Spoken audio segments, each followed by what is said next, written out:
I stared at my daughter Sarah's sneering face as she delivered her verdict in my own living room. "We're not giving you another dime," she snapped, while my son Michael lounged on my sofa, smirking like he'd won the lottery. 10 years of sacrifice selling my retirement home to fund their dreams, and this was my thanks. My phone vibrated, a text from my lawyer, should I release their $15,000 monthly support? My fingers didn't tremble as I typed back, denied. 3 months before that terrible afternoon, I celebrated my 67th birthday in my cramped one-bedroom apartment on the outskirts of Denver. The walls were thin enough that I could hear my neighbor's television through the plaster, and the radiator clanked like it was trying to communicate in Morse code. I sat at my small kitchen table, a single cupcake with a flickering candle in front of me, looking through the photo album from better days. Frank's smile beamed at me from every page. My husband of 38 years had been gone for 5 years now, taken by pancreatic cancer that moved faster than our prayers could keep up with. In the photos, we stood in front of our beautiful colonial home in Cherry Hills, the one with the wraparound porch where we'd planned to watch our grandchildren play. The garden I'd tended for 20 years bloomed behind us in perpetual spring, frozen in time by the camera's lens. That house was gone now, sold 2 years ago when Sarah came to me with tears streaming down her face, begging for help to save her tech startup. "Mom, I just need $300,000 to keep the company afloat," she'd said, clutching my hands. "I promise once we get the next round of funding, I'll pay you back double. You'll never want for anything again." 6 months later, Michael had shown up with his own crisis. His restaurant was failing, he claimed, because of a bad location and some unfortunate reviews. "Dad would have helped me," he'd said, knowing exactly which buttons to push. "I need about $300,000 to relocate and rebrand. You know I'm good for it, Mom. Remember how I always helped Dad in the garage? He believed in me." So I sold the house. 4 bedrooms, 3 bathrooms, and 40 years of memories went to the highest bidder. After paying off the small remaining mortgage and real estate fees, I had just enough to give them each what they needed, with a little left over to rent this apartment and live modestly on Social Security and Frank's pension. But here's what my children didn't know, what Frank had made me swear never to reveal until the time was right. He'd been smarter than any of us realized. That small-town boy who'd worked his way up from mechanic to regional manager at Ford had been quietly investing for decades. A week before his death, he'd called his lawyer to his hospital bed and set up an irrevocable trust fund. "Natasha." He'd whispered, his voice barely audible over the beeping machines. "I'm leaving you something special, but it comes with a condition. The money becomes available on your 67th birthday, but I want you to promise me something. Test them first. Test our children. Make sure they deserve it. Money has a way of showing people's true character." $8 million. That's what had matured in that trust fund 3 months ago. $8 million that my children knew nothing about, sitting in carefully managed investments while I lived on ramen noodles and marked down produce. But Frank had been even cleverer than that. Through a complex arrangement with our lawyer, Thomas Brennan, who'd been Frank's best friend since high school, we'd set up a system to monitor our children's success. Both Sarah's tech company and Michael's restaurant were doing phenomenally well. Sarah's startup had just been valued at $10 million, and Michael's new restaurant location was booked solid for 3 months out.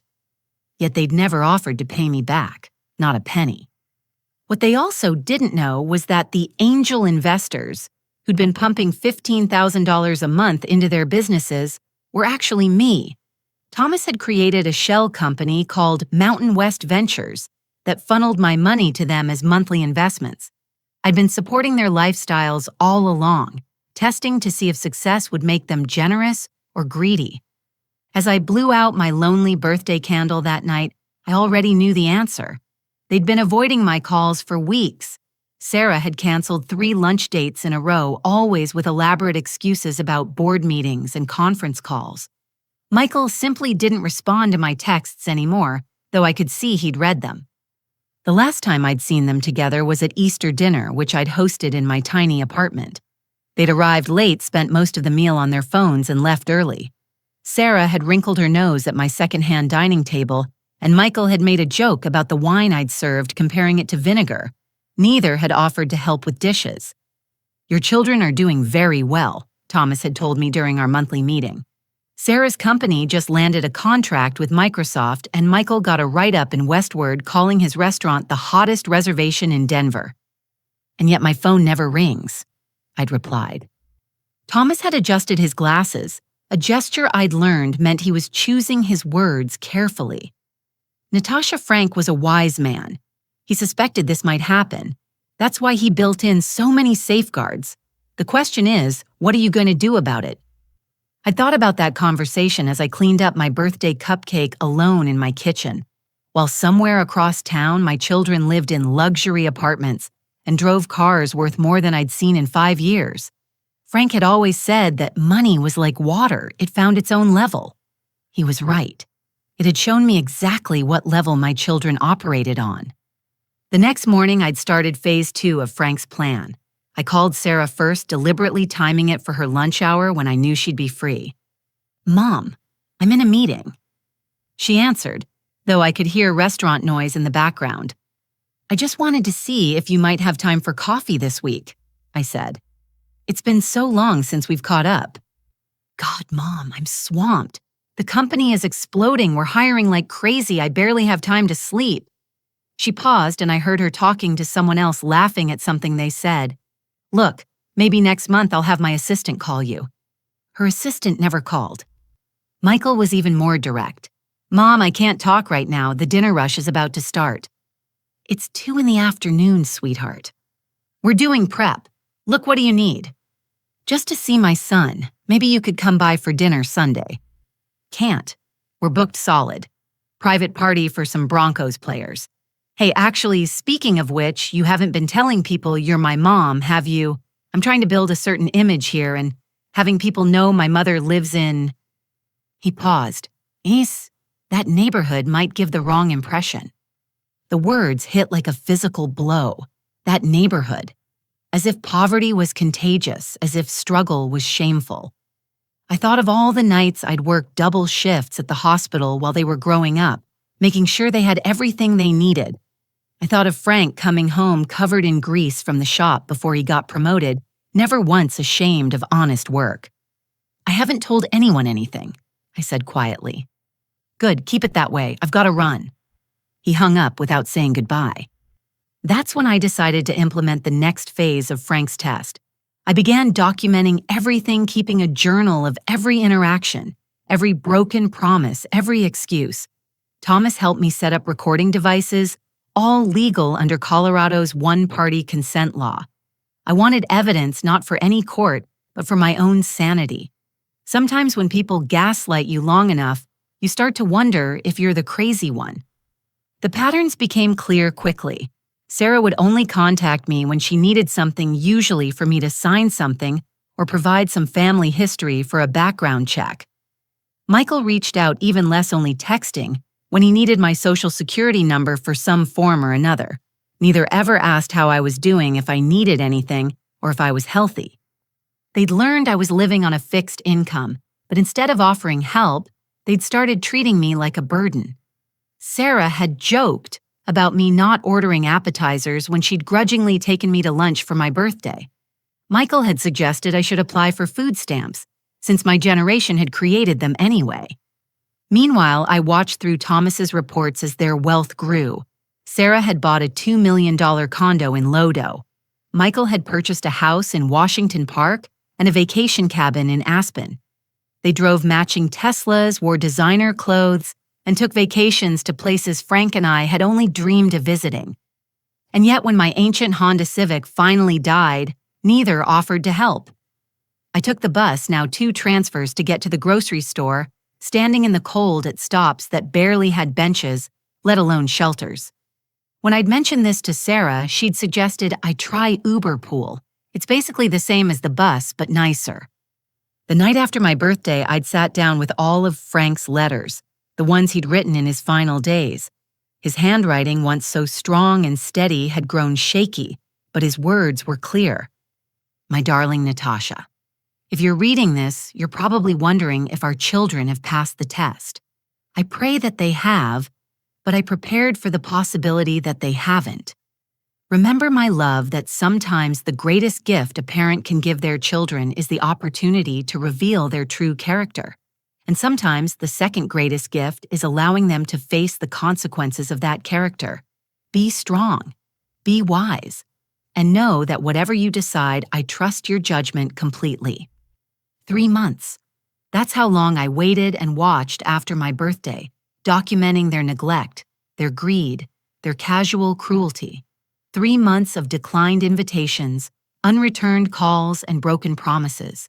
3 months of watching them flourish while treating me like an embarrassment, a burden, a problem to be managed rather than a mother to be loved. Which brought us to today, to this moment in my living room where they'd invited themselves over for the first time in months. I should have known something was wrong when they both showed up together, faces bright with false smiles and calculated concern. The day my children revealed their true nature started like any other. I was sorting through coupons at my kitchen table when Sarah called, her voice dripping with a sweetness I hadn't heard in years. Mom, Michael, and I were talking, and we realized we've been terrible children. We want to come over this afternoon, spend some quality time with you. Would that be okay? My heart foolish thing that it was leaped with hope. Of course, sweetheart. I'll make those sandwiches you used to love. Don't go to any trouble, she said quickly. We'll bring lunch. They arrived at noon sharp, carrying bags from a deli I recognized as being far from either of their usual neighborhoods. Sarah wore a simple sweater instead of her usual designer suits, and Michael had traded his chef's pretentiousness for jeans and a polo shirt. They looked like the children I remembered, the ones who used to help me bake cookies and build blanket forts. Mom, you look wonderful, Sarah lied, smoothly kissing my cheek. I caught my reflection in the hall mirror, my gray hair needing a trim. I couldn't afford wearing the same cardigan I'd worn for 3 years. We sat in my small living room, them on the sofa Frank had bought me at a garage sale, me in the recliner with the broken handle. They unpacked sandwiches and chatted about inconsequential things, while my instincts screamed that something was wrong. It didn't take long for the real reason to surface. Mom. Michael started glancing at Sarah. We've been worried about you. So worried, Sarah added, reaching for my hand. Her manicured nails looked alien against my weathered skin. Living here all alone, taking the bus everywhere. It's not safe for someone your age. I'm 67, not 97, I said, pulling my hand back. But still, Michael continued, what if you fell? What if you had a medical emergency? We found this lovely assisted living community, Mountain View Senior Living. They have craft social activities 3 meals a day. Sarah pulled out a glossy brochure pointing to pictures of smiling elderly people playing cards and doing water aerobics. Look, they even have a bus that takes residents shopping twice a week. You wouldn't have to worry about transfers or standing in the cold. I flipped through the brochure, noting the careful absence of pricing information. This looks expensive. Don't worry about that, Sarah said quickly. We've got it all figured out. You'd sell this apartment. I rent this apartment. Right, well, you'd give up the lease and your Social Security would cover most of the costs. We'd help with the rest. She exchanged another look with Michael. Actually, we've already put down a deposit to hold a room. We can move you in next week. The room spun slightly. Next week? The sooner the better, Michael said. Mom, I'm going to be honest with you. You're not taking care of yourself. Look at this place. Look at how you're living. Dad would be mortified. Your father loved me in a mansion or a shack, I said quietly. But he's not here anymore, Sarah said, her voice taking on an edge. And we are. We're trying to help you, Mom. The least you could do is be grateful. That's when I noticed Michael's eyes darting to my bookshelf where I kept Frank's old leather journal. Sarah's gaze swept the room like she was cataloging items for an estate sale. These weren't concerned children. These were vultures circling what they assumed was dying prey. I need to think about it, I said. There's nothing to think about. Sarah snapped, then caught herself. I mean, the room won't be available long. These places have waiting lists. They left soon after leaving behind the brochure and a bitter taste in my mouth. The moment their cars pulled away, I called Thomas. "They want to put me in a home," I said without preamble. "I was wondering when this would happen," he sighed. "Natasha, I need to tell you something. My investigator found some interesting information about Mountain View Senior Living. Your children have been there 3 times in the past month. They weren't looking at it for you, they were negotiating rates. They specifically asked about the memory care unit." "Memory care, but I don't have dementia." "No, but it's much easier to control someone's assets if they're declared incompetent. I think you need to be very careful." That night, I couldn't sleep. I kept thinking about their faces, the calculated concern, the rehearsed speeches. When had my babies become these cold strangers? I remembered Sarah at 5 crying because a butterfly had died. Michael at 7 giving his lunch to a classmate who'd forgotten theirs. Where had those children gone? The next morning, I decided to do some investigating of my own. I took 2 buses to Mountain View Senior Living, telling the receptionist I was considering it for myself. The tour guide, a chirpy young woman named Ashley, showed me around with practiced enthusiasm. "This is our standard room," she said, opening a door to reveal a space smaller than my current bedroom. "Cozy, isn't it?" "How much does this cost?" I asked. "Our standard rooms start at $4,000 a month, but that includes meals and basic activities. Additional services are extra, of course." $4,000 a month. My Social Security was barely $2,000. Even if I liquidated everything I owned, I couldn't afford 6 months here. What were my children thinking? "I believe my daughter put down a deposit," I said. "Sarah Coleman." Ashley checked her tablet. "Oh, yes, but I think there's some confusion. She put a deposit on one of our economy rooms in the memory care wing. Those are, well, they're more basic. And of course, residents there have limited autonomy for their own safety." My blood chilled. "May I see one of those rooms?" The memory care unit was locked, requiring a code to enter or exit. The economy room was essentially a hospital room with a small window facing the parking lot. The common area had residents in various stages of cognitive decline, some calling out for people who weren't there, others sitting silent and still. "Of course you seem quite sharp," Ashley said nervously. "I'm not sure why your family would have chosen this unit." I knew why. Lock me away, claim I was incompetent, and take control of everything they thought I had. They didn't know about the trust, but they must have assumed there was some life insurance they hadn't found, some savings I'd hidden. Or maybe they just wanted me gone erased so they could pretend they'd sprouted from the earth, fully formed, owing nothing to anyone. I left Mountain View feeling nauseated. On the bus ride home, my phone buzzed with texts from both children asking if I'd made my decision.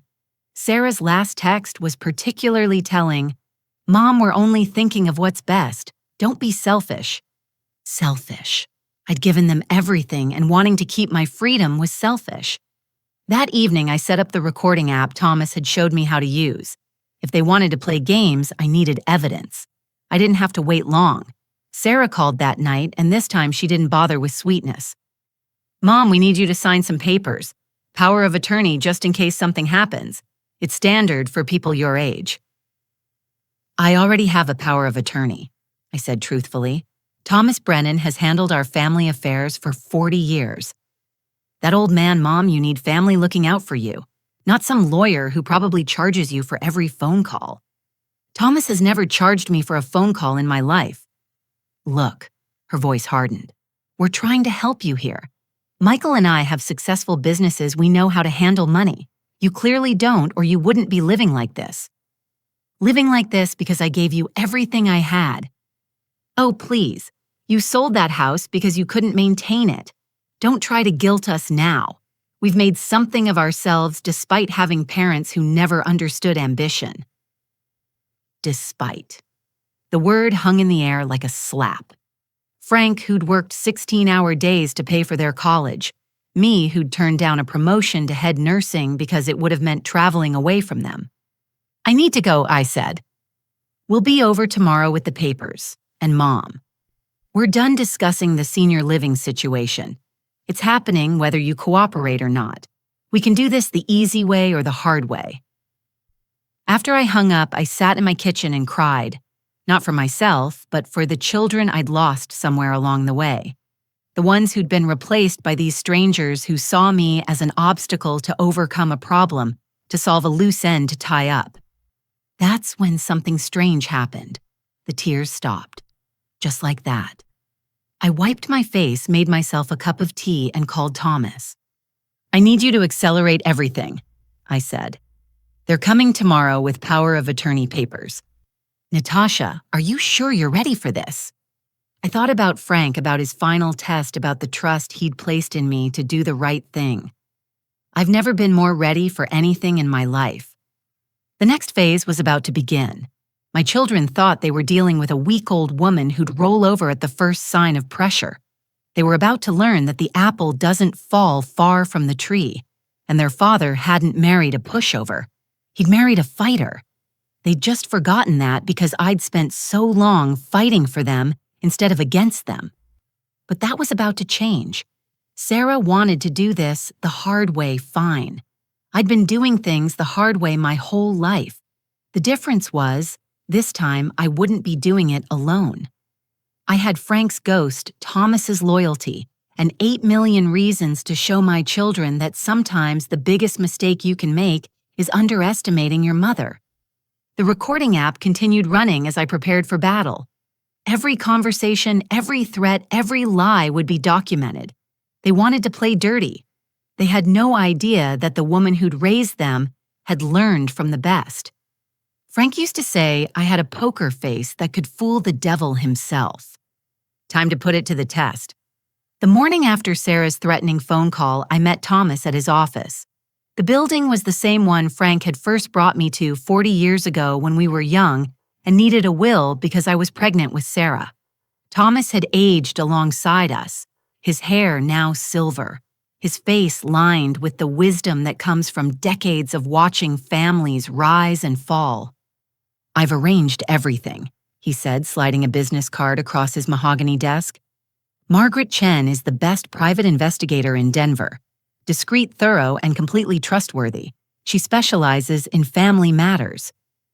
I picked up the card, noting the simple elegance of it. "What exactly will she be investigating?" "Everything. Your children's finances, their relationships, their business dealings. If they're planning something beyond just putting you in a home, Margaret will find it." That afternoon, Margaret came to my apartment. She was nothing like what I'd expected, a petite woman in her 50s with kind eyes and an easy smile. She looked more like a librarian than a private investigator, which she explained was precisely the point. "People don't guard themselves around someone who looks like their aunt," she said, setting up small cameras in my living room and kitchen. "These are completely legal since this is your home. They'll activate when they detect motion and upload directly to a secure cloud server." "I feel like I'm in a spy movie," I said, watching her work with efficient precision. "Sometimes family members force us into roles we never wanted to play," she replied. "I've seen too many cases like yours, Mrs. Coleman. Good parents whose children forget everything once money enters the picture." As she worked, she asked me questions about Sarah and Michael's habits, their spouses, their routines. I found myself telling her things I'd noticed, but dismissed how Sarah always had her phone face down during our rare lunches. How Michael had stopped inviting me to any restaurant events after his success grew, how both of them had gradually scrubbed me from their social media presence. "When did they copy your key?" Margaret asked, testing the new locks she'd insisted on installing. "I'm sorry. You mentioned they let themselves in sometimes. Did you give them keys?" I thought about it. No, I don't think I did. After I moved here, they said they wanted keys for emergencies, but I never actually gave them copies. Margaret's expression darkened. "Then we need to check something." She pulled out a device that looked like a modified smartphone and began scanning my apartment. In my bedroom closet, hidden behind a shoebox, the device started beeping. Margaret carefully extracted a small key holder with 2 copies of my apartment key. "They've been entering when you're not here," she said. "This is a common hiding spot people use when they want access but don't want to carry evidence. I'm guessing they had these made without your knowledge." The violation of it hit me like a physical blow. My own children sneaking into my home like thieves. What had they been looking for? What had they taken that I hadn't even noticed? Margaret must have seen my distress. We'll get to the bottom of this. For now, these new locks are unpickable, and only you and Mr. Brennan will have keys. I've also set up a hidden camera in the hallway. If they try to enter without permission, we'll know. She left me with a tablet that showed the camera feeds and her direct number. Call me day or night if anything happens, and Mrs. Coleman, start checking your belongings. Make a list of anything that seems missing or moved. That night, I went through everything methodically. At first, nothing seemed amiss. Then I started noticing the small things. Frank's watch collection, which I kept in a dresser drawer, was missing 3 pieces, including his father's Rolex from World War II. My mother's pearl necklace, which I'd planned to give Sarah on her wedding day, was gone. Several first-edition books Frank had collected vanished. But it wasn't until I checked the closet's top shelf that I found the most disturbing absence. Frank's military medals, including his Purple Heart from Vietnam, were gone. Those medals had been his pride displayed in a shadow box I'd kept wrapped in tissue paper. In their place was an empty box. I sat on my bed holding that empty box and felt something inside me harden into resolve. They could take my money, my house, even try to take my freedom. But stealing Frank's medals, that was a desecration of memory itself. My phone rang. Sarah. Mom will be there at 10 tomorrow morning. Make sure you're presentable. We're bringing our lawyer. Your lawyer? Just to explain things clearly. You get confused sometimes. I had never been confused a day in my life, but I kept my voice mild. Of course, dear. Should I make coffee? Don't bother. This won't take long. After she hung up, I called Margaret and told her about the missing items and tomorrow's visit. She listened without interrupting, then said, I'll have someone positioned outside. We need to know who this lawyer is and what they're really planning. Can you stall them if needed? I can play the confused old woman if that's what they expect. Perfect. And Mrs. Coleman, I've started looking into their finances. There are some interesting discrepancies. It seems both your children have been living well beyond even their successful business incomes. I'll know more soon. I barely slept that night, my mind racing with possibilities. When morning came, I dressed carefully in my most worn clothes, making sure to misbutton my cardigan and leave my hair slightly mussed. If they wanted to see a failing old woman, I'd give them exactly what they expected. They arrived precisely at 10, and I watched from my window as 3 figures emerged from Sarah's Tesla.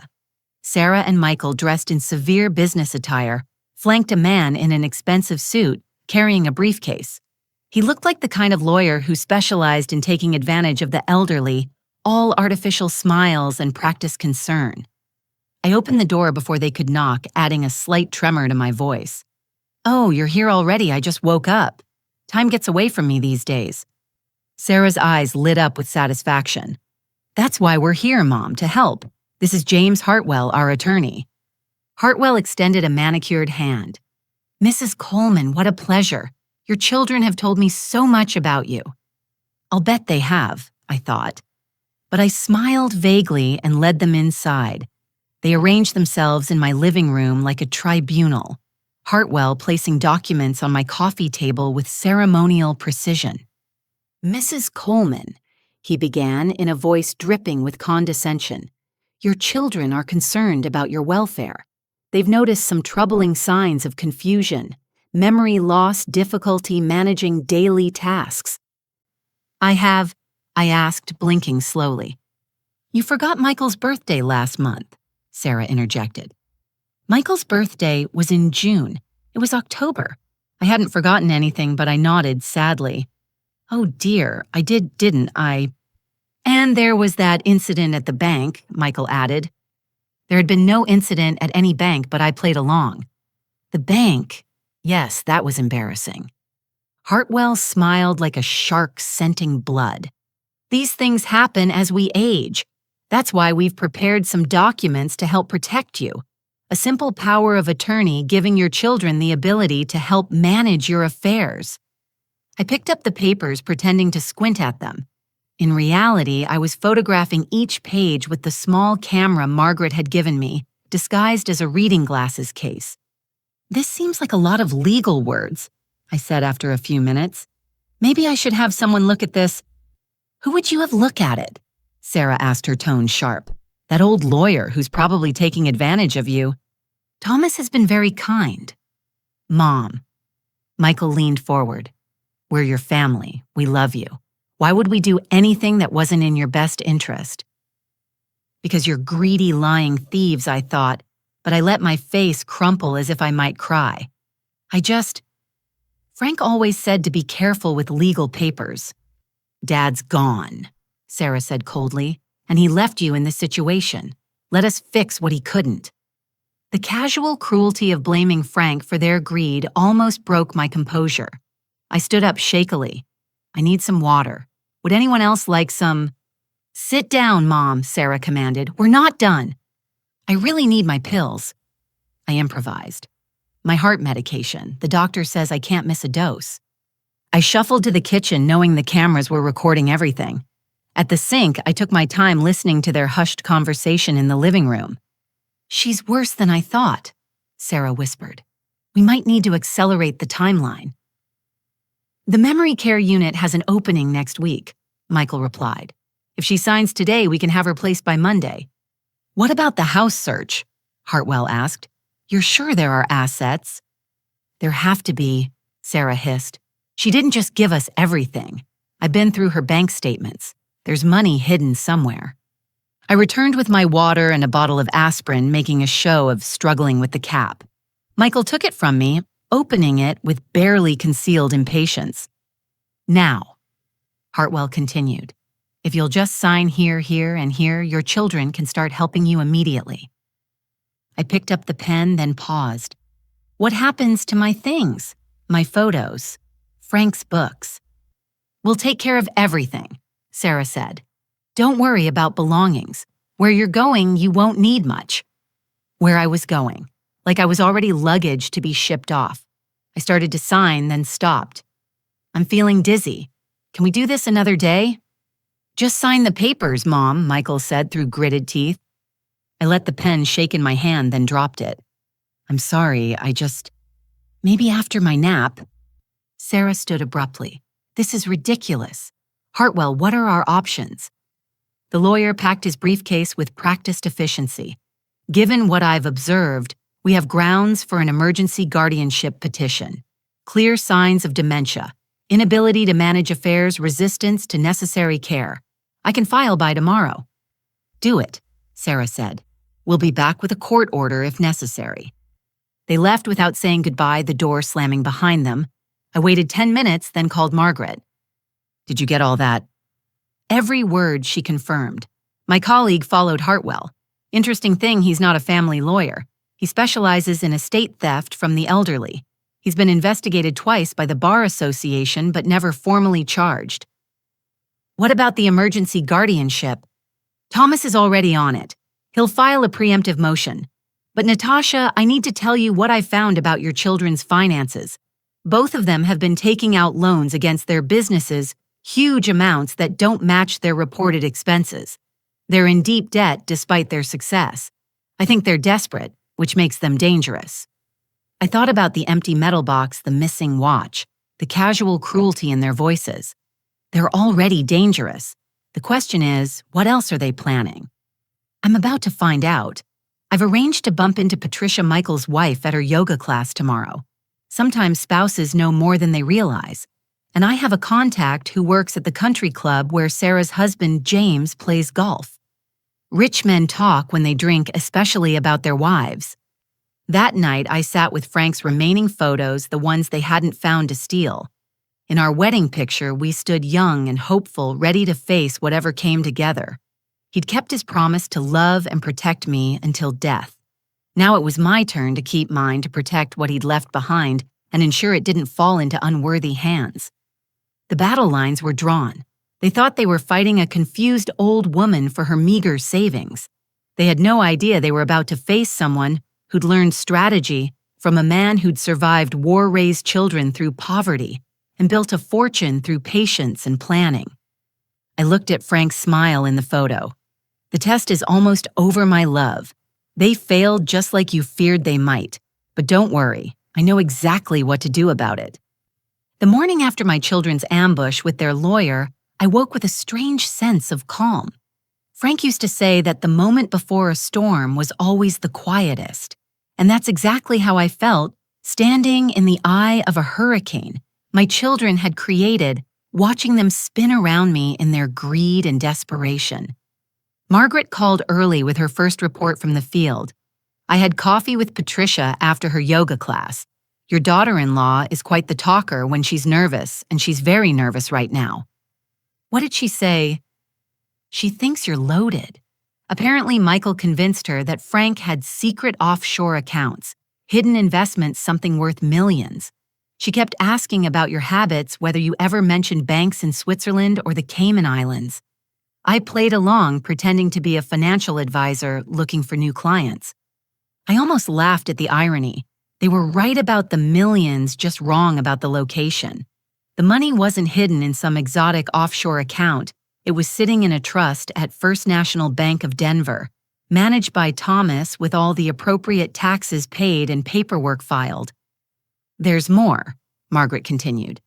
Patricia mentioned that Sarah's husband James has been acting strange lately. Secret phone calls, late-night meetings. She thinks he's having an affair, but I suspect it's related to your situation. I'm meeting my country club contact this afternoon to learn more. After the call, I dressed carefully for my performance. Today I was visiting Mountain View Senior Living for my tour, accompanied by my loving children who'd insisted on meeting me there. I chose my outfit, deliberately mismatched earrings, a cardigan with a small stained shoes that didn't quite go together. Details that would confirm their narrative of my decline. Sarah texted precise instructions. Tour at 2 p.m., don't be late, we've already put down the deposit. I arrived 15 minutes early, taking the bus, as always. I wanted time to speak with the staff alone to plant seeds of my own. The receptionist, a different woman from my first visit, greeted me warmly. Mrs. Coleman, your children spoke so highly of you. They're very concerned about your welfare. They're such good children, I said, adding a wistful confusion to my voice. Sarah's a doctor, you know, or was it a lawyer? I get mixed up sometimes. The receptionist's smile faltered slightly. Sarah had definitely told them she was a tech CEO. These small contradictions would add up, creating doubt about who was really confused in our family dynamic. Sarah and Michael arrived together, flanking me like guards escorting a prisoner. Sarah had brought a folder thick with documents while Michael kept checking his phone with increasing agitation. Mom, Sarah said loudly, as if I were deaf as well as demented. Are you excited to see your new home? Is this the hospital? I asked, looking around with practiced bewilderment. Am I sick? Michael and Sarah exchanged glances of triumph. The tour guide, the same Ashley from my secret visit, looked uncomfortable as she led us through the facility. I made sure to seem overwhelmed, asking the same questions, repeatedly commenting on how nice the hotel was. When we reached the memory care unit, I stopped at the locked doors. Why are they locked? Are there bad people inside? No, Mom, Sarah said with exaggerated patience. It's to keep the residents safe, so they don't wander off and get lost. Oh, I said in a small voice. Will I get lost? Ashley cleared her throat. Mrs. Coleman seems quite oriented to me. Are you sure the memory care unit is appropriate? She has good days and bad days, Michael said quickly. Today is obviously a good day. You should see her when she's sundowning. I'd worked in healthcare for 30 years. I knew exactly what sundowning looked like in dementia patients, and I also knew that Michael had just used the term incorrectly. Ashley, trained in elder care, would have caught that too. The doubt in her eyes grew. As we toured the room, they'd selected the smallest and cheapest in the unit. I pulled out my phone and pretended to struggle with it. I should call Frank. He'll want to know where I am. Dad's dead, Mom, Sarah said flatly. Remember, he died 5 years ago. I let my face crumble. Frank's dead. Why didn't anyone tell me? It was a performance worthy of an Oscar, and it had the desired effect. Ashley excused herself ostensibly to get paperwork, but more likely to consult with her supervisor about this suspicious situation. Families who rushed to place alert parents in memory care units raised red flags for any ethical facility. While we waited, I wandered the common area, striking up conversations with actual residents. One woman who introduced herself as Eleanor was quite lucid despite her diagnosis. "Are you visiting someone dear?" Eleanor asked. "My children want me to live here," I said honestly, "but I don't have memory problems." Eleanor studied me shrewdly. Neither did my son-in-law claim I did right up until he sold my house. "Be careful, dear. Sometimes the wolves come dressed as sheep." Sarah appeared at my elbow. "Mom, don't bother the residents. Come sign your paperwork." But Ashley had returned with the facility director, a stern woman named Mrs. Hendricks, who looked at my children with barely concealed suspicion. "I understand you're interested in immediate placement," Mrs. Hendricks said. "However, we require a full medical evaluation, including cognitive testing by an independent physician. Our Dr. Morrison can see your mother next week." "We have her medical records right here," Sarah said, pulling out a folder. Mrs. Hendricks flipped through them, frowning. "These are all from a Dr. James Hartwell. He's not a medical doctor, he's an attorney. And this cognitive evaluation is just a letter stating Mrs. Coleman has dementia with no test results or proper diagnosis." "He observed her condition," Michael said defensively. "I'm sure he did," Mrs. Hendricks replied coolly. "Nevertheless, we have protocols. No placement without proper medical evaluation. If you'd like to schedule that appointment—" "This is ridiculous," Sarah snapped. "We're trying to help our mother and you're creating obstacles." "We're ensuring our residents are placed appropriately," Mrs. Hendricks countered. "Surely you want what's best for your mother's actual needs." They left in a fury, dragging me along. In the parking lot, their masks slipped completely. "Damn it," Michael hissed. "I told you we should have gotten a real doctor to sign off." "Hartwell said his evaluation would be enough," Sarah shot back. "He charges enough, it should be." They seemed to remember I was there, standing between them like a forgotten piece of luggage. "Get in," Sarah ordered, pointing to her car. "We're taking you home." "I can take the bus," I said mildly. "Just get in the car, Mom." During the drive, they strategized as if I weren't there or as if I were too far gone to understand. "We need a plan B," Michael said. "What about that doctor who helped with the Patterson case?" "He lost his license," Sarah replied. "Hartwell mentioned another guy, but he wants $50,000 up front. $50,000 to declare me incompetent. The price of my freedom had been negotiated down to a used car's worth." I stared out the window, watching Denver pass by, keeping my face blank while memorizing every word. They dropped me at my apartment without walking me in, too frustrated to maintain their pretense of concern. I waited until their car disappeared, then called Thomas. "They're getting desperate," I told him. "They're looking for a corrupt doctor who'll declare me incompetent for $50,000. "Let them look," Thomas said grimly. "I've already filed protective orders with the court. Any attempt to have you declared incompetent will trigger an immediate independent evaluation by court-appointed physicians, real ones, not lawyers with delusions of medical authority." That evening, Margaret called with explosive news. "I hit the mother lode at the country club. James, Sarah's husband, isn't having an affair with another woman. He's having an affair with Patricia." I had to sit down. Michael's wife, for the past 6 months. But here's where it gets interesting. They're not just cheating, they're planning. My contact overheard James bragging about a big score coming their way. Apparently, once you're in the home and declared incompetent, they plan to divorce their spouses and run off together with their share of your supposed fortune. The betrayal was layered like a rotten onion, each peel revealing something more putrid beneath. My children were trying to rob me, and their spouses were planning to rob them in turn. It was almost poetic in its dysfunction. "There's one more thing," Margaret added. "I followed up on those loans against their businesses. They're not just in debt, they're being investigated. Both of them have been cooking their books, inflating revenues to secure bigger loans. If their real numbers come out, they're looking at fraud charges. They need money fast, not just for greed, but for survival." I thought about Eleanor's words at the nursing home. Wolves dressed as sheep. But what happened when the wolves started turning on each other? That night, I sat down with a notebook and began writing out everything I knew, creating a timeline of betrayal that started with small slights and had escalated to attempted imprisonment. The pattern was clear. As their debts mounted, their desperation grew, and with it their willingness to destroy the woman who'd given them life. But I wasn't destroyed. I was transformed. Each lie they told, each scheme they hatched, each moment of cruelty had burned away the soft, sacrificing mother I'd been. What remained was someone harder, smarter, and infinitely more dangerous to their plans. I looked at Frank's photo on my nightstand. The poker face is working perfectly, my love. They have no idea that every move they make is being watched, recorded, documented. They think they're playing against a confused old woman.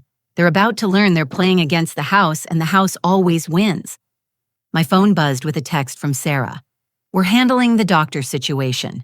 Be ready for an evaluation Thursday. And Mom, try to act normal. It would be better for everyone. I texted back with trembling fingers that weren't really trembling. Of course, dear. Whatever you think is best. Let them come with their corrupt doctors and their fake evaluations. I had truth on my side, $8 million they didn't know about, and a team of professionals dedicated to protecting me. The poker game was reaching its final hands, and I was holding aces they couldn't even imagine existed. The storm was coming, but I was no longer in its eye. I was its architect, and my children were about to learn that sometimes the most dangerous person in the room is the one who appears the weakest.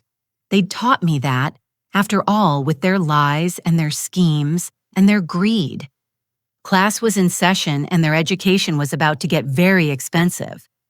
Thursday arrived with an unseasonable frost, as if nature itself knew that cold justice was about to be served. I dressed carefully for my medical evaluation, choosing clothes that were clean but deliberately dated, the kind of outfit that suggested a woman clinging to the past. The trap required precision and every detail mattered. Thomas had called the night before with final instructions. The court-appointed psychiatrist, Dr. Elizabeth Reeves, will arrive at 10. Your children's doctor is scheduled for 11. Let them all in. Margaret will be positioned in the van outside, and I'll be waiting at the courthouse with the judge. What if their doctor tries to declare me incompetent on the spot? He can declare you're from Mars if he wants. Without court approval, it's just expensive paper. Trust the plan, Natasha. I trusted it, but my hands still shook slightly as I arranged my apartment. Not from fear, but from anticipation. 5 years of tests. 5 years of watching my children transform into strangers, and it all came down to this morning. At 9:30, Sarah called. Mom, Dr. Williamson will be there at 11. Please try to cooperate. He's very expensive. Of course, dear, I replied, noting she'd forgotten to ask if I was feeling well or if I needed anything. Even in their deception, they couldn't fake basic concern. Dr. Reeves arrived precisely at 10, a composed woman in her 60s, with sharp eyes behind designer glasses. She showed me her credentials without being asked, a telling contrast to what I expected from my children's hired gun. Mrs. Coleman, I'm here by court order to perform an independent cognitive evaluation. Are you comfortable proceeding? Would you like some tea first? I offered. It's quite cold this morning. She smiled. That would be lovely, thank you. As I prepared the tea, she observed me moving around my kitchen, noting my coordination, my ability to complete complex tasks, my spatial awareness. Every moment was part of the evaluation, and I knew it. We sat at my small dining table, and she began with simple questions, the date, my address, current events. Then she moved to more complex cognitive tests, memory exercises, problem-solving scenarios. I answered everything correctly, occasionally adding personal anecdotes that demonstrated not just memory, but contextual understanding. Tell me about your family, she said eventually. My late husband Frank passed 5 years ago. We have 2 children, Sarah and Michael. Sarah runs a tech company. Michael owns a restaurant.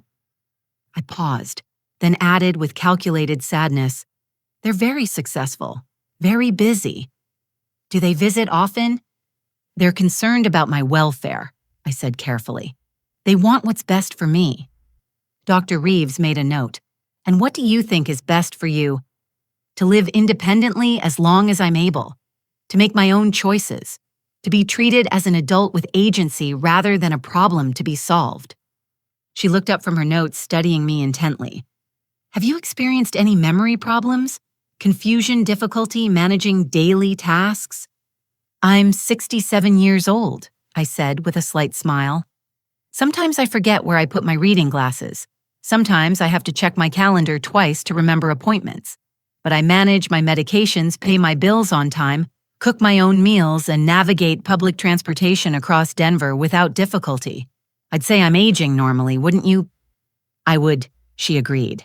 Mrs. Coleman, I need to ask some difficult questions. Do you feel pressured by anyone regarding your living situation? This was my moment. My children believe I would be better served in an assisted living facility. I disagree, but I understand their concern comes from love. Even lies could serve truth when deployed strategically. Dr. Reeves completed her evaluation at 10:45, packing her materials with the same professionalism she'd displayed throughout. Mrs. Coleman, I'll be filing my report with the court this afternoon. Based on our interview and testing, I see no evidence of cognitive impairment beyond normal age-related changes. You appear fully capable of managing your own affairs. Thank you, doctor, I said, walking her to the door. Take care of yourself, she said with a look that suggested she knew more about my situation than her professional boundaries allowed her to express. 15 minutes later, the circus arrived. Sarah and Michael burst in without knocking, using their illegally copied keys one last time. Behind them slouched a man who looked like he'd slept in his car, carrying a medical bag that had seen better decades. Mom, this is Dr. Williamson, Sarah announced, though he didn't offer credentials or even a handshake. Mrs. Coleman, he said without meeting my eyes. I'm here to evaluate your mental state. Please sit down. I sat, noting that he smelled faintly of alcohol and desperation. This was their $50,000 solution. I almost felt insulted that they hadn't invested in better quality corruption. He began with leading questions designed to confuse. Do you often feel confused about where you are? Do you see people who aren't there? Do you have trouble remembering your children's names? No. I answered each time, watching Michael and Sarah grow increasingly agitated. Sarah interrupted. Mom, tell him about how you forgot Michael's birthday, about the incident at the bank, about thinking Dad is still alive. I don't recall any of those things, I said truthfully. Dr. Williamson scowled and pulled out a pre-written form. Based on my observation, the patient shows clear signs of dementia, including memory loss, confusion, and inability to care for herself safely. But you've only been here 5 minutes, I pointed out. And you haven't conducted any actual tests. I don't need tests, he snapped. I can see what's in front of me. And what exactly do you see? A new voice asked from my doorway. Everyone turned to find Thomas standing there, impeccably dressed, as always, flanked by 2 uniformed police officers and a woman in a severe suit. I'm Linda Martinez from Adult Protective Services, the woman announced. We received a report of attempted elder abuse at this address. Dr. Williamson tried to leave, but one of the officers blocked his path. Sir, we need to see your medical license. This is a private medical consultation, Sarah protested. You can't just barge in here. Actually, we can, Officer Davidson said, whom I recognized from Margaret's description. We have a warrant based on evidence of fraud, attempted kidnapping, and conspiracy to commit elder abuse. Michael's face had gone the color of spoiled milk. Kidnapping, that's insane. We're trying to help our mother. Thomas stepped forward, pulling out a tablet. Would you like to help her by explaining this? He pressed play on a video that showed Sarah and Michael in my apartment 2 weeks ago, going through my drawers with Sarah saying, the old bat has to have hidden it somewhere. Check behind the pictures. The next clip showed them with Dr. Williamson at a bar, Michael sliding cash across the table while saying, we need her declared incompetent by Friday. Can you do it or not? Where did you get those? Sarah shrieked. Your mother's home security system. Thomas said smoothly. Amazing what technology can do these days. Ms. Martinez had been taking notes throughout.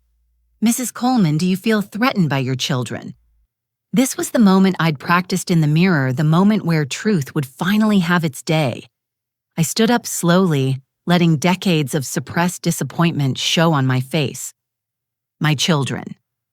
I began, my voice steady and clear, have stolen from me, lied to me, and attempted to imprison me in a facility meant for people with severe dementia. They've taken my late husband's war medals, family heirlooms, and tried to seize control of my finances. So yes, Ms. Martinez, I feel threatened. I feel heartbroken. But mostly, I feel relieved that it's finally over. Mom. Michael stepped toward me, but Officer Davidson moved between us. How can you do this to us? We're your children. No, I said quietly. My children died somewhere between my sacrifices and your success. You're just strangers who share my DNA and my disappointment. Dr. Williamson tried one more time to leave. I have other appointments. You have an appointment with the medical board, the second officer informed him. Your license was suspended 3 years ago. Practicing without a license is a felony, doctor. As they placed him in handcuffs, Sarah's composure finally cracked. You set us up. You've been faking this whole time. Faking, I asked. Faking confusion while you plotted to steal my freedom. Faking vulnerability while you ransacked my home. The only thing I've been faking is believing you might remember how to love the woman who gave you everything. Thomas cleared his throat. There's more.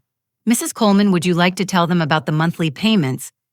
I savored this moment like Frank's favorite whiskey, smooth and burning all at once. Mountain West Ventures, your mysterious benefactor who's been sending you each $7,500 monthly. That's me. Every payment you received came from my accounts, managed through Thomas's firm. The silence was complete. Sarah swayed on her feet while Michael gripped the back of a chair. But that's impossible, Sarah whispered. You're poor. You sold your house. I sold my house to test you, I said, to see if success would make you grateful or greedy. You failed spectacularly. Test, Michael's voice cracked like a teenager's. This was all a test. Thomas pulled out another document. Your father left very specific instructions. A trust fund worth $8 million to be distributed based on your character and treatment of your mother. You've both been thoroughly evaluated and found wanting. $8 million, Sarah sank into a chair. Dad had $8 million. Dad earned $8 million through decades of hard work and smart investing. I corrected. Money you'll never see a penny of thanks to your own choices. Ms. Martinez stepped forward. Mr. and Mrs. Coleman, you're both under arrest for conspiracy to commit elder abuse, fraud, and theft. You have the right to remain silent. As the officers handcuffed my children, I felt no joy, only a deep, settling peace. Sarah was crying now, mascara running down her cheeks in black rivers. Michael kept shaking his head, muttering, "This isn't happening," over and over. "Mom, please," Sarah begged as they led her past me. "We're sorry, we'll make it right. Please don't do this." "I'm not doing anything," I replied. "You did this to yourselves, one cruel choice at a time. I'm just finally letting you face the consequences." The last thing I heard as they were taken away was Michael asking the officer if he could call his wife. I wondered if Patricia would answer, or if she was too busy with her affair with James to care about her husband's arrest. The apartment felt different with them gone lighter somehow, as if their greed had been a physical weight pressing down on the space. Thomas sat with me as Ms. Martinez finished her paperwork. "Are you all right?" he asked gently. "I'm free," I said, and meant it. For the first time in years, I'm free. But we weren't done yet. The trap had been sprung, but the full weight of justice had yet to fall. My children thought this was their worst day. They had no idea what was coming next. The news of my children's arrests spread through Denver's social circles like wildfire in August. By that evening, their mugshots were trending on local Twitter, shared with gleeful captions by people who'd been on the receiving end of their arrogance. Tech CEO arrested for elder abuse, and celebrity chef caught in fraud scheme became the headlines that would follow them forever. I spent that first night after their arrest sitting in my quiet apartment, finally able to grieve the children I'd lost. Not the criminals who'd been taken away in handcuffs, but the babies I'd carried, the toddlers who'd held my hands, the teenagers who'd once looked at me with love instead of calculation. Thomas had offered to stay, but I needed to mourn alone. The next morning, Margaret arrived with a box of evidence and a grim expression. "There's more, Natasha. Much more than we initially found." We spread the documents across my dining table like a map of betrayal. Bank records showed that Sarah had opened credit cards in my name, maxing them out and destroying my credit score. Michael had been telling investors that I was a silent partner in his restaurant, using my supposed involvement to secure loans I knew nothing about. "This goes back 3 years," Margaret explained, pointing to highlighted transactions. "They've been systematically destroying your financial reputation while building their own. If we hadn't caught them now, they would have left me not just imprisoned but penniless and in debt." I finished. My phone rang constantly that day. Reporters wanted statements. Distant relatives suddenly remembered I existed, and business associates of my children called trying to understand what was happening. I ignored them all except for one call that made me smile. "Mrs. Coleman, this is Eleanor from Mountain View Senior Living. I saw the news. Good for you, dear. Good for you." That afternoon, Thomas called with expected news. Sarah and Michael have hired separate attorneys. They're already turning on each other, each claiming the other was the mastermind. Also, their spouses have filed for emergency divorce proceedings. What about bail? Set at $200,000 each. Their assets are frozen pending investigation, and no one seems willing to post bond. They'll be staying in county jail until trial. I thought about them in cells wearing orange instead of designer clothes, eating institutional food instead of gourmet meals. I felt nothing. They'd burned away my capacity for sympathy with their own choices. The next phase came quickly. As majority shareholder in Sarah's company, I called an emergency board meeting. The conference room at her gleaming downtown office fell silent when I walked in. "Gentlemen, ladies." I began taking Sarah's usual seat at the head of the table. "I'm exercising my majority rights to remove Sarah Coleman as CEO effective immediately. I'm also calling for a full forensic audit of the company's finances." "Mrs. Coleman," the CFO stammered, "with all due respect, the company needs stable leadership, which is why I'm appointing Jennifer Martinez as interim CEO." I continued nodding to Sarah's former assistant, a brilliant woman Sarah had kept down for years. "She knows this company better than anyone and has the respect of the entire staff." Jennifer's eyes widened with shock and gratitude. Later, she'd tell me about the time Sarah had stolen her ideas, presenting them as her own promising promotions that never came. Justice had many faces, and sometimes it looked like opportunity given to the deserving. The forensic audit revealed what Margaret had suspected.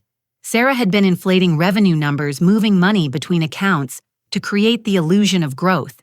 The actual company, while viable, was worth a fraction of its stated value.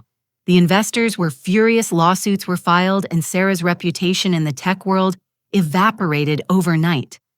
Michael's destruction came from a different angle. With his arrest, public former employees began coming forward with stories of wage theft, sexual harassment, and toxic work environments. His executive chef, a woman named Rosa, whom he'd been underpaying for years, organized a walkout. I visited the restaurant on its last night of operation. Rosa met me at the door, her expression wary. "I'm not here to cause trouble," I assured her. "I own the building. I wanted to offer you the lease at a fair rate if you'd like to open your own place." Tears filled her eyes. "Mrs. Coleman, I can't afford." I also know some investors who believe in supporting talented chefs, especially women who've been held back by mediocre men, taking credit for their work. 6 months later, Rosa's table would open to rave reviews, serving the authentic Mexican cuisine she'd wanted to create for years, instead of the fusion nonsense Michael had insisted upon. She sent me flowers every week and named a dessert After me, Natasha's redemption, a chocolate creation that was both bitter and sweet. The legal proceedings moved with grinding inevitability. During depositions, the full scope of my children's scheme emerged. They'd been planning this for 2 years, researching facilities, consulting with corrupt doctors, even practicing their Concerned Children Act. But the most shocking revelation came from an unexpected source. Patricia Michaels' soon-to-be ex-wife contacted Thomas with information in exchange for immunity. She has recordings. Thomas told me his usual composure cracked. She started recording Michael months ago when she suspected him of cheating. She caught him and Sarah discussing something they called the final solution. I felt ice in my veins. What final solution? Thomas handed me the transcript and I had to read it 3 times before the words would register. They'd discussed my accidental death after getting power of attorney. Make it look like a fall, maybe medication confusion. Nothing suspicious about an elderly woman having a fatal accident. They were going to kill me. I said the words aloud to make them real. My own children were planning to kill me. Patricia says she was horrified but too scared to come forward. She started her affair with James partly to have an escape route if things went too far. I thought I'd experienced the depths of their betrayal, but this was bedrock, the absolute bottom of human cruelty. They hadn't just wanted my money or my freedom, they'd wanted my life. The prosecution added attempted murder conspiracy to the charges. The trial became a media sensation. Every day, new details emerged that painted Sarah and Michael as monsters wearing human masks. Their former friends testified about conversations where my children had mocked me, called me a burden, joked about putting me out of my misery. I attended every day of the trial, sitting in the front row, forcing them to see me. Sarah wouldn't meet my eyes, hunching in her defendant's chair like she could disappear. Michael tried to stare me down at first, but crumbled when the recordings of him planning my death were played for the jury. Character witnesses for the prosecution included employees. They'd cheated friends they'd betrayed, and family members they'd alienated. Frank's sister Helen, whom they'd told I was senile to explain why I'd stopped attending family gatherings, was particularly damning. They isolated her, Helen testified. Told everyone she was losing her mind, that it was better if we didn't confuse her with visits. I believed them because why would children lie about their own mother? I'll never forgive myself for not checking on Natasha myself. The defense tried to paint them as stressed entrepreneurs who'd made bad choices under pressure. The jury didn't buy it. The evidence was overwhelming, the paper trail comprehensive, the recordings undeniable. During my own testimony, the prosecutor asked me the question everyone wanted answered. Mrs. Coleman, how does it feel to see your children on trial? I looked at Sarah and Michael, then really looked at them. Stripped of their success, their arrogance, their designer facades, they looked small and pathetic. But I couldn't find pity. Not even then. I feel like I'm at a funeral, I answered honestly. The children I raised died years ago. These are just the people who killed them. The verdict was unanimous on all counts. Sarah received 7 years for fraud, elder abuse, and conspiracy. Michael got 9 years, the additional time for the attempted murder plot. As the bailiffs led them away, Sarah finally looked at me, tears streaming down her face. But they weren't tears of remorse, just self-pity for consequences finally catching up. The financial aftermath was swift. Both businesses collapsed without their founders. Lawsuits drained what assets weren't already frozen. Their homes were foreclosed, their cars repossessed, their designer goods auctioned to pay creditors. The empires they'd built on my sacrifices turned to dust. James and Patricia's affair imploded when they realized there was no money to steal. James tried to reconcile with Sarah through her lawyer, while Patricia moved to California to find herself. The grandchildren I'd never been allowed to know were placed with their other grandparents who'd been similarly excluded and deceived. 1 year later, I received a letter from Sarah in prison. She begged for forgiveness, claimed to have found religion, promised to be a better daughter if I just give her another chance. I read it once. then added it to the file Thomas maintained for legal reasons. There would be no more chances. Frank had given them the ultimate test, and they'd failed in ways that couldn't be undone. Some bridges once burned could never be rebuilt. Some betrayals ran too deep for forgiveness. But I was free. Free from their lies, their manipulation, their greed. Free to live the life Frank had wanted for me, surrounded by people who valued character over cash. The destruction was complete, and from the ashes, I was ready to build something new. 5 years have passed since that day the police led my children away in handcuffs. 5 years of healing, rebuilding, and discovering who Natasha Coleman could be when she wasn't defined by sacrifice and betrayal. As I stand on the deck of my oceanfront home in San Diego watching the sunrise paint the sky in shades of hope, I can finally tell this story without my chest tightening with old pain. The house isn't ostentatious, just beautiful in its simplicity. 3 bedrooms, walls of windows facing the Pacific, and a garden where I grow tomatoes that would have made Frank proud. I bought it cash, no mortgage to worry about, no debt hanging over my head like my children's love had been conditional and costly. Sarah served 4 years of her 7-year sentence, released early for good behavior. Michael is still inside his parole, denied, after an altercation with another inmate. I know these things not because I follow their lives, but because Thomas sends me quarterly updates I rarely read. They're strangers now, names in legal documents, nothing more. The $8 million Frank left has grown to $12 million under careful management. But the real wealth isn't in the numbers. It's in what I've done with them. The Coleman Foundation for Elder Protection has helped hundreds of seniors escape abusive situations. We provide legal aid, safe housing, and what I call dignity restoration, helping people rebuild lives their families tried to steal. Eleanor from Mountain View became my first board member. At 92, she's sharper than people half her age and fiercely protective of our mission. We're not just saving lives, she tells every new volunteer. We're proving that age doesn't diminish worth. Jennifer Martinez, who took over Sarah's company, transformed it into something ethical and profitable. She sends me quarterly dividends I immediately funnel into the foundation, turning my daughter's greed into grants for the desperate. There's poetry in that Frank would have said. Rosa's restaurant has 3 locations now, each one employing formerly homeless youth, teaching them skills beyond cooking. She named her second location Frank's Place and won't let me pay when I visit. You gave me my life, she insists. The least I can do is feed you. But the greatest gift came from an unexpected source. 3 years after the trial, I received a letter with familiar handwriting, but an unfamiliar return address. My granddaughter, Emma, Sarah's daughter, had turned 18 and searched for me against her mother's wishes. I remember you, she wrote.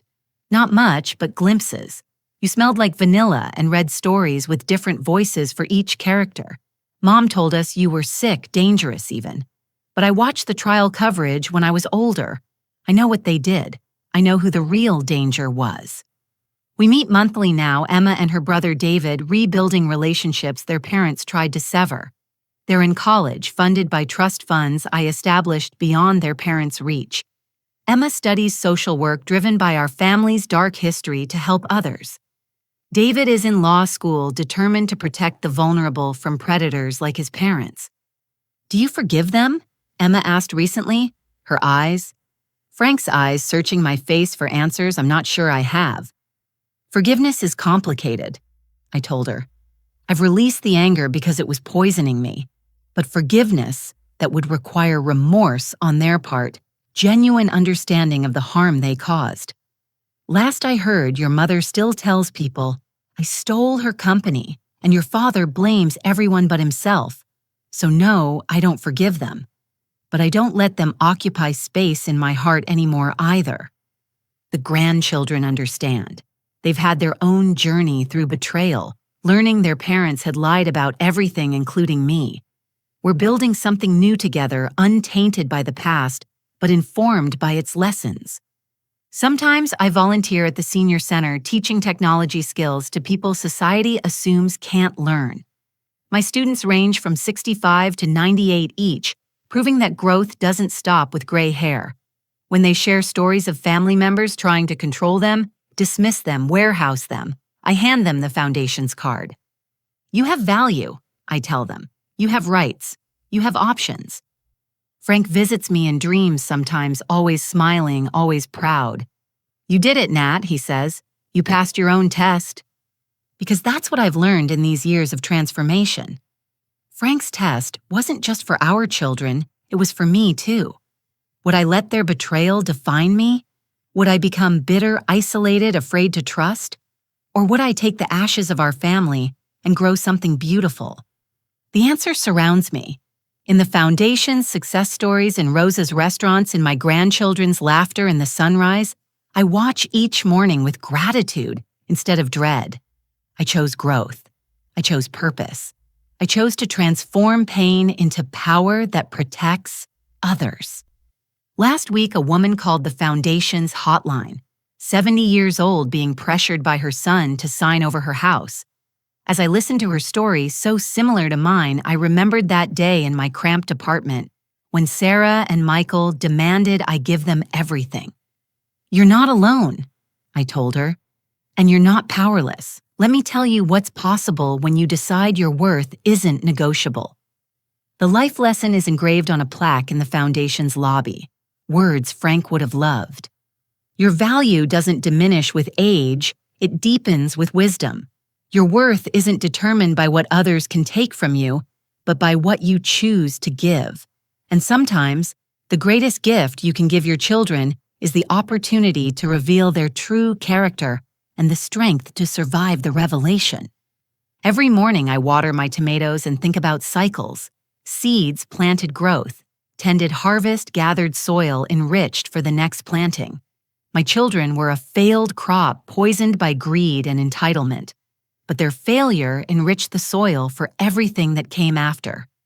At 72, I'm not the woman who sacrificed everything for ungrateful children. I'm not the victim they tried to create. I'm Natasha Coleman, protector of the vulnerable, builder of new families, proof that sometimes the best chapter of your life begins when others think your story should end. The sun is fully up now, warming my face as I stand on my deck. My phone buzzes with the day's first call from the Foundation, someone else's mother or father needing help. I answer with the same words every time. You're safe now, let's talk about your options.